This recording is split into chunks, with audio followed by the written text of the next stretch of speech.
Cinema అనగానే గుర్తొచ్చేది lights, camera, action.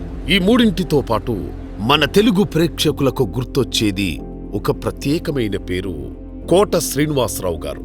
నటన అనే మాటకు ప్రాణం వస్తే కోట శ్రీనివాసరావులా ఉంటుంది.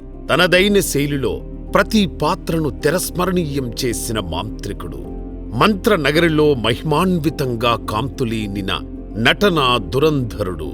కంకిపాడు అనే చిన్న గ్రామం నుంచి కాలాతీతమైన సినిమా అనే భువనం వరకు అతడి ప్రయాణం అనితర సాధ్యం, అనుపమేయం, అసాధారణం.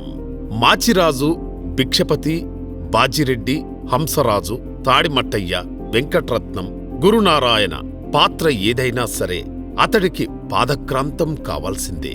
గుండెను పిండేసే ఆ దుఃఖాన్ని కంటతడి పెట్టించే తండ్రిగా చేసిన కోట తన పిసినారితనంతో నవ్వించి కంట నీళ్లు తెప్పించే తండ్రిగా చేసిన కోట.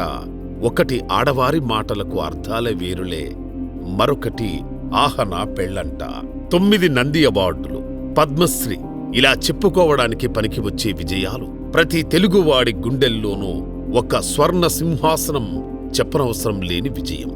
700 సినిమాలు, 700 నిండు జీవితాలు, 700 నేపథ్యాలు. కాని ఒకే ఒక్కడు కోట శ్రీనివాసరావు గారు. కొడుకు మృతి చెందడం అత్యంత బాధాకర విషయం. అయితే ఆ బాధను గుండెల నుండి బయటికి పంపలేకపోవడం అంతకంటే బాధాకరమైన విషయం. హృదయానికి మెదడుకు ఒకేసారి పదును పెట్టే ఏకైక నటుడు. అతడు నవ్వించాడు, అతడు ఏడిపించాడు, అతడు కలవరపెట్టాడు. నటనలో జీవించి జీవితంలో నటించలేకపోయినా అపురూప నటుడు.